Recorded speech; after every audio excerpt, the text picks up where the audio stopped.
universe is a sphere encased by successive coverings of the elements: earth, water, fire, air, ether, intelligence, and ego. As a coconut has its hard outer shell and inner liquid, so the universe has its outer coverings and an inner space half filled with ocean water. On that ocean, another Vishnu expansion reclined on a serpent bed while being massaged by his consort Lakshmi.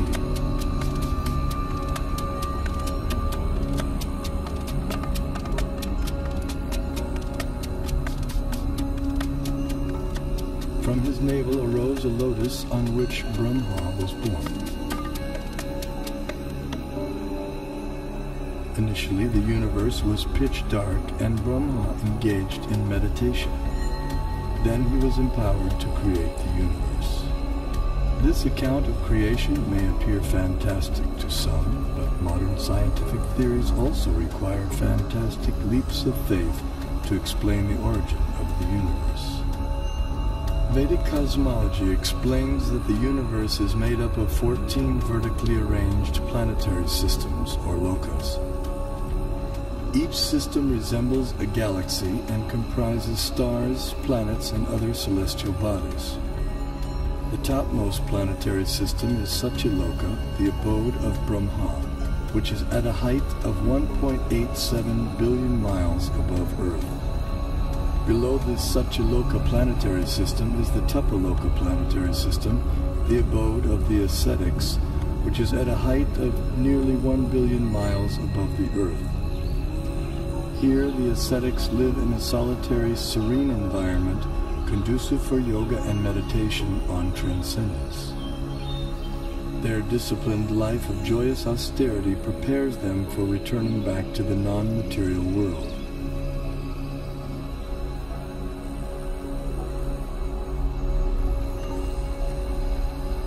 As we move down from Tapaloka, we pass through Maharloka and Janaloka until we reach the Svargaloka planetary system, also known as Heaven. And then from the center of the dome, a chandelier, which shows the planets according to the Vedic version. This planet is a star. It is rotating from east to west. And it is hanging like the chandelier, getting shelter of the pole star. And we can see everything. That the pole star, or the North Star, remains fixed and does not orbit in the sky is well known to astronomers and sailors alike. Less known is the fact that the pole star rotates powerfully on its own axis. The ancient Vedic text called Matsya Purana explains, the planets and stars are all attached to the pole star by invisible astral cords of wind called pravaha. The revolution of the pole star causes the orbital motion of other planets and stars. Through meditation, yogic astronomers visualize the planets and stars as different parts of the body of Shishumar, the transcendental dolphin. The pole star, the topmost of the heavenly planets, is like the capital of the middle universe. Here, the third form of Vishnu resides on an ocean of milk. In times of universal disturbances, the demigods headed by Brahma come here to appeal for help. The pole star is also the abode of Dhruva, a pure and exalted devotee of the Lord.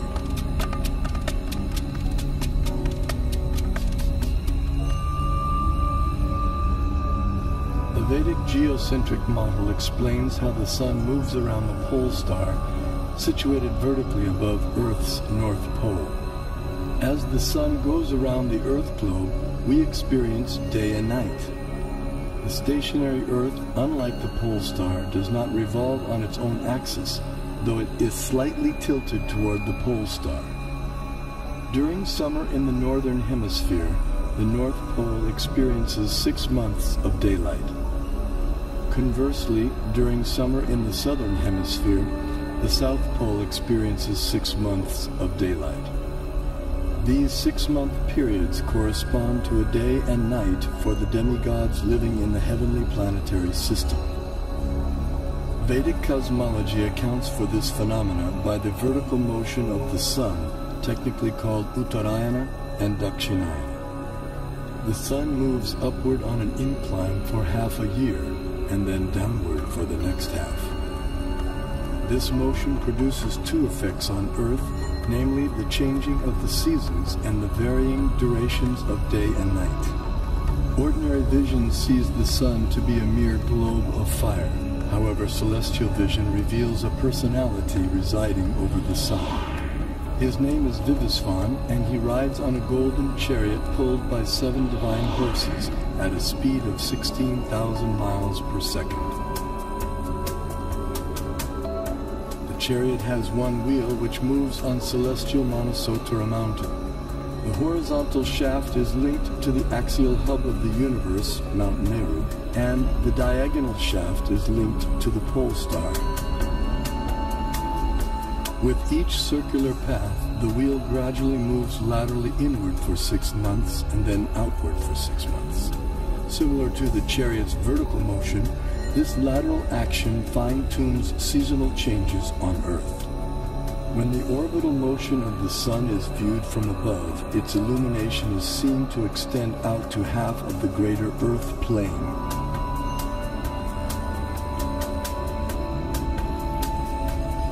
During its orbit, the sun passes over the 4 cities situated in the 4 cardinal directions. The city over which the sun is passing experiences noon, and the city in the opposite direction experiences midnight. The 2 other cities experience sunrise and sunset.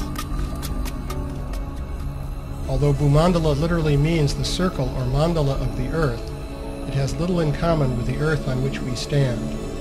The diameter of Bhumandala is given in the Bhagavatam, and it is about the size of the orbit of Uranus. Bhumandala is divided into a series of geographic features called oceans and islands. But these are geometrically perfect rings of cosmic size with no resemblance to irregular earthly continents. In the center of Bhumandala is the circular island of Jambudvip, with 9 subdivisions called Varshas. These include Bharatavarsha, which can be understood in one sense as India, and in another as the total area inhabited by ordinary human beings. Jambudvip is centered on the geometrically shaped Sumeru mountain, which represents the world axis and is surmounted by the city of Brahma, the universal creator. The Bhagavatam presents astronomy in geographical and mythological language, and the mode of presentation is different from the familiar modern approach. Although the Earth disk of Bhumandala may look naively unrealistic, careful study shows that the Bhagavatam uses it to represent at least 4 different reasonable and consistent models. Vishnu Purana also describes the Earth as Bharatkanda and gives its diameter as 8,000 miles. The Earth is also referred to by the name Bharatkanda in the invocation Sankalpa mantra chanted by Brahmana priests since time immemorial up until the present day.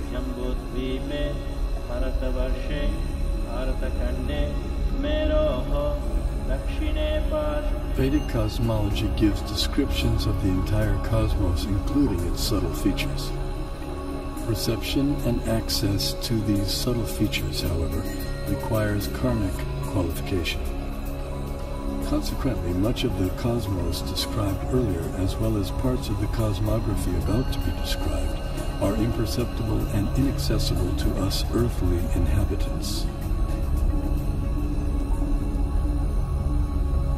Bharatkanda is one of the 9 islands of the larger and originally bow-shaped Bharatvarsha, which was divided by the sons of Sagara. Being completely surrounded by water, the islands are mutually unreachable. In the Vedas, Bharatkanda, our Earth, is also referred to by other names such as Sudarshan Dvip, Kumarika Dvip, and Navadvip, etc.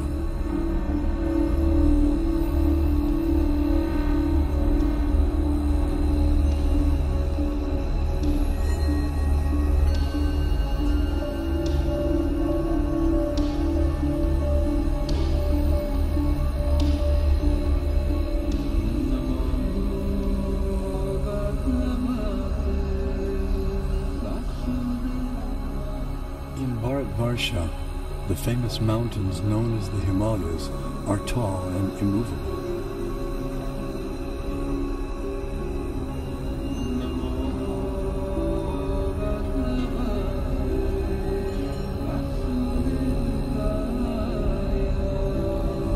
Here we find an abode of Lord Shiva, the greatest of the demigods.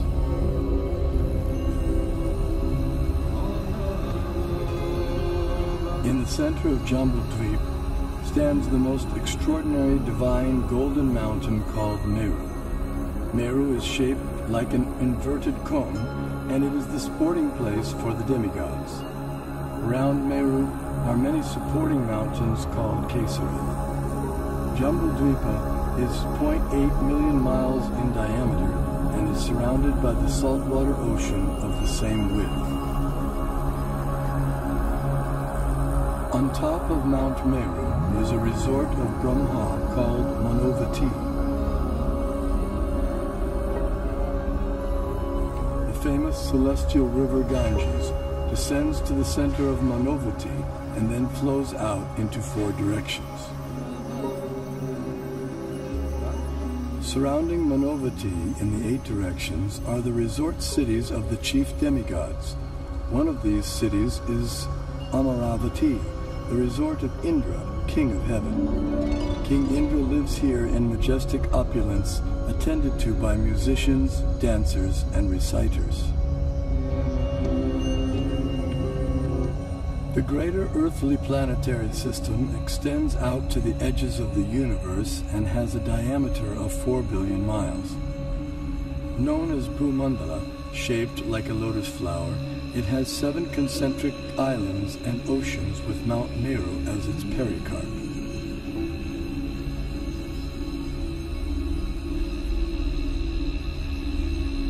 The 7 oceans respectively contain salt water, sugarcane juice, liquor, clarified butter, milk, emulsified yogurt, and sweet drinking water. Sometimes Vedic cosmology is misconstrued as portraying the Earth to be a flat disk. This flat Earth misconception arises partly due to our inability to understand Vedic nomenclature. A single object may be referred to by several names, and a single name may refer to several objects. For example, the term Earth may be used to describe at least 6 different aspects of cosmology. The Earth we live on is indeed a globe, as explained by the Sanskrit word parimandale, meaning spherical, used in the Mahabharata text. The flat disk refers to the greater earthly planetary system of Bhumandala. 4 elephants of inestimable size are placed at the 4 directions for balancing the greater Earth. Below the earthly planetary system are 7 subterranean realms named Atala, Vitala, Sutala, Talatala, Mahatala, Risatala, and Patala, which do not receive sunlight and which are inhabited primarily by demoniac living entities. To reach the first one must go 80,000 miles downward through underground tunnels. At successive depths of 80,000 miles are the remaining 6 netherworlds, all of which are fully developed underground civilizations. In the 4th level downward, Talatala Loka, lives the magical architect Maya Danava, who has designed many brilliantly decorated cities where proud materialists reside.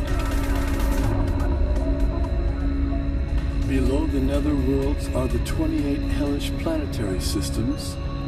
The demigod of justice, Yamaraj, judges the unrighteous human beings after their deaths and sends them to one of these planets. There, errant souls are administered appropriate punitive measures corresponding to their misdeeds.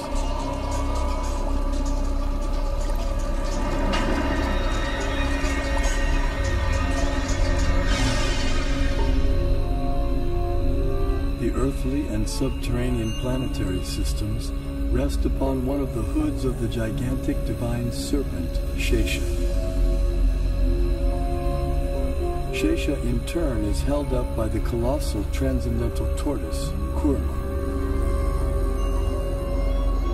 Kurma resides in the ocean that fills half the universe.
पराशरात्मजं Vande Shuk